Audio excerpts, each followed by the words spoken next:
아직도 내 기억 속에 또렷하게 남아있는 일이 있다.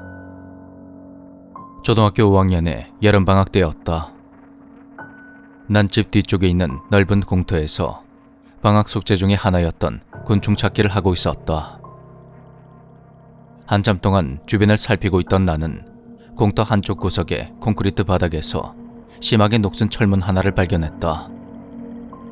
그것은 다소 얇은 직사각형 모양의 철판 같은 것이었는데 무겁지 않아서 어린아이도 쉽게 열어볼 수가 있었다.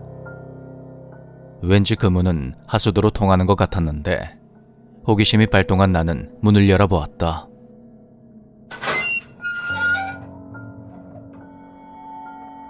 아래로 이어지는 사다리가 보이자 호기심이 점점 커지며 가슴이 뛰기 시작했다. 난 곧장 집으로 가서 회중 전등을 가져왔다. 문을 열고 사다리를 통해서 아래쪽으로 내려가 보니 철망으로 된 바닥이 보였다. 그 아래쪽으로 작게 물소리가 들려왔는데 아마 지하 배수로가 있는 것 같았다. 악취랄지 이상한 냄새가 나지 않는 것으로 보아 하수도는 아닌 듯 했다. 나는 앞뒤로 쭉 펼쳐진 통로를 훑어본 후 회중 전등으로 발 아래쪽을 비추며 정면을 향해 걸어갔다. 얼마나 지났을까? 눈앞에 철조망이 있는 막다른 곳이 나타났다. 뭔가 굉장한 것이 있지 않을까 기대했던 나는 몹시 실망하며 옆에 있던 사다리를 타고 올라갔다. 많이 걸어오진 않았으니 분명 처음 들어온 곳의 근처로 나갈 것이라 생각하며 말이다. 그런데 문을 열고 나가보니 해가 저물고 있었다. 한낮에 들어가서 많이 걷지도 않았는데 벌써 몇 시간이 훌쩍 지나간 것이다. 뭔가 무서운 생각이 들었던 나는 서둘러 밖으로 나갔다. 그런데 주변의 풍경이 미묘하게 달라져 있었다. 거리의 모습을 자세히 살펴보니 확실히 우리 동네가 맞긴 했지만 건물 곳곳이 완전히 다른 곳으로 변해 있었다. 거의 매일 과자를 사 먹곤 했던 가게는 생전 처음 보는 주택이 들어서 있었고 동사무소 자리에는 커다란 병원이 있었다. 새로 바뀐 도로 표지판엔 한 번도 본 적이 없는 이상한 마크 같은 것이 붙어 있었다. 나는 눈에 익숙한 길을 따라 곧장 집으로 향했다. 하지만 우리 집 역시 내가 알던 모습이 아니었다. 뜰에는 커다란 선인장이 꽃을 피우고 있었고 주차장에는 괴상한 모양의 빨간 자동차가 세워져 있었다. 또 현관 옆에는 인터폰 대신 아래로 기울어진 작은 지렛대 같은 게 붙어 있었다. 세세한 곳은 달랐지만 아무리 보고 또 봐도 우리 집이었다. 명패가 그대로였던 것이다. 뭔가 다른 그림 찾기를 하는 것 같은 그런 기분이 들었다. 난 집 뒤쪽으로 들어가서 부엌에 달린 작은 창문을 통해 집안을 살짝 들여다보았다. 거실에는 보라색 기모노를 입은 아버지가 어째서인지 우리 학교 음악 선생님과 대화를 나누고 있었다. 그 장면을 본 나는 문득 당시 심취해 있던 게임을 떠올렸다. 그 게임에는 또 다른 세계가 나오는 단계가 있는데 내가 겪은 그 상황이 그것과 아주 흡사했던 것이다. 내가 정말로 또 다른 세계에 와버린 걸까? 그런 생각을 하고 있자니 덜컥 겁이 났다.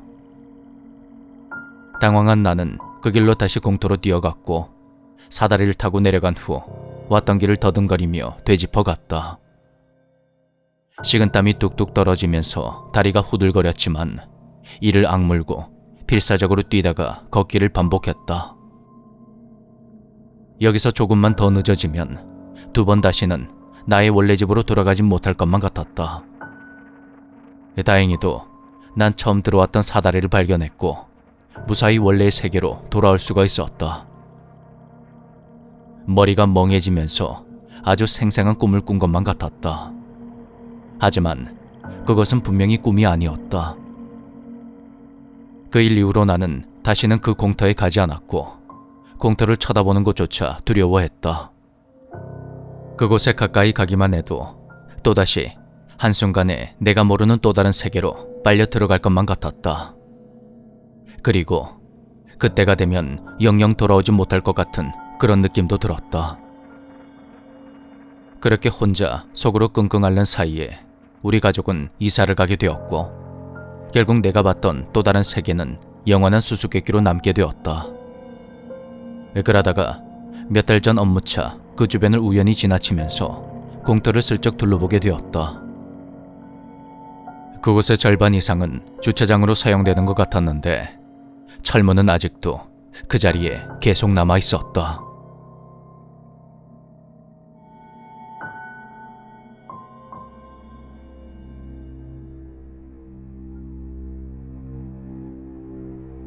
군복무 시절의 경험담을 풀어보도록 하겠습니다. 제가 일병을 막 달았을 때 분대의 최고참 선임인 A와 함께 야간 근무를 서게 되었습니다. 그는 소위 친데레 스타일로 무뚝뚝하면서도 늘 뒤에서 후임들을 챙겨주는 그런 사람이었죠. 근무는 보통 선임과 후임이 각각 사수와 부사수가 되어 2인 1조로 투입되는데, 그날 A는 저에게 이렇게 말했습니다. 야, 내가 2년 동안 근무하면서 탄약고에 거수자는 단 한 명도 못 봤다. 그러니까 니도 대대 쪽 바라보고 내 옆에 서라. 그런 그의 말은 확실히 일리가 있었습니다. 사실 야간 근무는 근무 상태를 확인하는 당직 근무자도 거의 없었고, 교대하러 오는 다음 근무자만 잘 보면 되는 것이었죠. A는 서로 같은 곳을 보면서 잡담이나 하자고 했고, 전 그런 A의 말에 따라 근무를 섰습니다. 이윽고 시간이 흘러 당직 부사관이 다음 근무자인 두 사람을 인솔하며 나란히 걸어왔습니다. 대대 쪽을 바라보니 다음 근무자들이 오는 모습이 정면으로 보였는데, 대대에서 초소로 이어지는 길은 대략 60m 정도로 가로등이 하나 있었습니다. 길의 중간에서 오른쪽으로 보면 높은 언덕이 하나 있었는데, 그곳은 가로등이 없어서 어두웠죠. 앞에서부터 걸어오는 세 사람의 실루엣을 멍하니 바라보고 있는데, 중간에 가로등이 없는 지점에서 우측에 있던 교대자가 갑자기 엄청난 속도로 언덕을 마구 뛰어 올라가는 겁니다. 다음 근무자들은 A의 선임의 동기인 B 선임과 제 마투임이었고, 전 속으로 B 선임이 근무 투입 전에 담배를 피우러 간 거라 생각했습니다. B 선임은 항상 초소 바로 앞쪽에 있는 으슥한 곳에 숨어서 들키지 않게 흡연을 했었기 때문에 오늘은 대체 왜 저러나 싶더군요. 잠시 후 인솔자인 당직 부사관과 제 마투임은 왔는데 B 선임이 보이지 않았습니다. 그런데 A 선임이 시선을 초소 앞쪽으로 돌려서 누군가와 이야기를 하고 있더군요. 설마 하고 고개를 돌려보니 아까 언덕으로 마구 뛰어갔던 B 선임이 거기 있는 겁니다. 이게 대체 무슨 상황인가 싶어서 잠시 고민을 하다가 A 선임에게 제가 본 곳을 털어놨는데, 그가 무슨 말을 하는 거냐며 저에게 정색을 하더군요. 그래서 제가 다 기어들어가는 목소리로 분명히 중간에 누군가 언덕으로 뛰어가는 걸 봤다고 하니 B 선임이 한숨을 쉬면서 이런 말을 했습니다. 부대 내에서 꽤 오래전부터 떠도는 이야기가 있는데, 그게 바로 중간에 갑자기 사라지는 근무 교대자 귀신이거든. 실제로 본 사람도 몇 명 있다던데 니도 그걸 봤나 보네.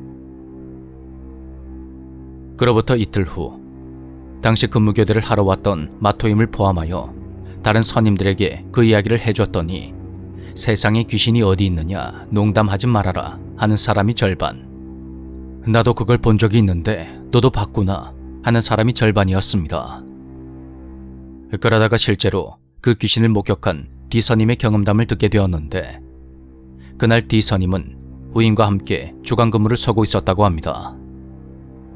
D 선임은 평소에 성실하기로 부대에서 세 손가락 안에 드는 사람이었는데, 그날은 이상하게도 너무 피곤해서 자기도 모르게 깜빡 잠이 들었다고 합니다.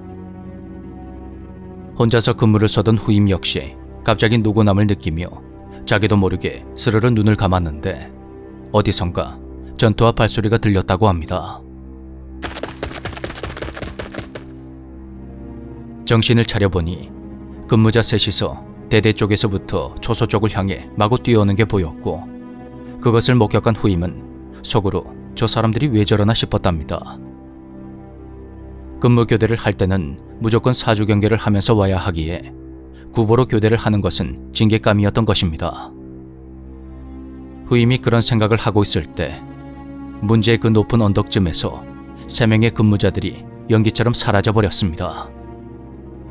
그걸 보고 기겁한 후임은 졸고 있던 D선임을 마구 흔들어 깨웠는데 사라진 3사람이 귀신이어도 사람이어도 말 그대로 못되는 상황이었기 때문이죠. 그런데 D선임이 미동도 없이 동상처럼 굳어있더랍니다. 후임이 혼자 쩔쩔매고 있던 그때 밖에서 사람들의 목소리가 들렸고 시선을 돌린 그곳에는 진짜 교대자들이 오고 있었다고 합니다. 바로 그 순간 D가 악소리를 내며 눈을 떴다고 하는데요. 그는 잠이 들자마자 가위에 눌렸다고 합니다. 보통 가위에 눌리면 눈을 감은 상태로 몸은 굳어있지만 주변의 풍경이 360도로 생생하게 다 보이는 경우도 있습니다. D선임이 그 상태로 안절부절 못하고 있는데 웬 새까만 사람 형체가 초소의 철계단을 쿵쿵거리며 올라오고 있었다는 것입니다. 그래서 있는 힘을 다해 후임을 불렀는데 이 녀석이 뒤도 돌아보지 않고 마네킹처럼 꼿꼿하게 서 있었다는 거였죠. 검은 사람 형체는 심상치 않은 기운을 뿜어내며 D선임을 점점 더 압박해왔고 선임이 있는 힘을 다해 가위를 풀고 보니 후임이 땀을 뻘뻘 흘리며 덜덜 떨고 있었다고 합니다. 그 자리에서 서로의 이야기를 털어놓은 두 사람은 그자의 자신들이 교대자 귀신에 홀린 것을 깨달았고 그날의 일은 각자 잊어버리기로 하고 근무를 마무리했다고 합니다. 제가 직접 겪고 들은 일이라 더욱 무섭고 소름 돋는 경험이었습니다.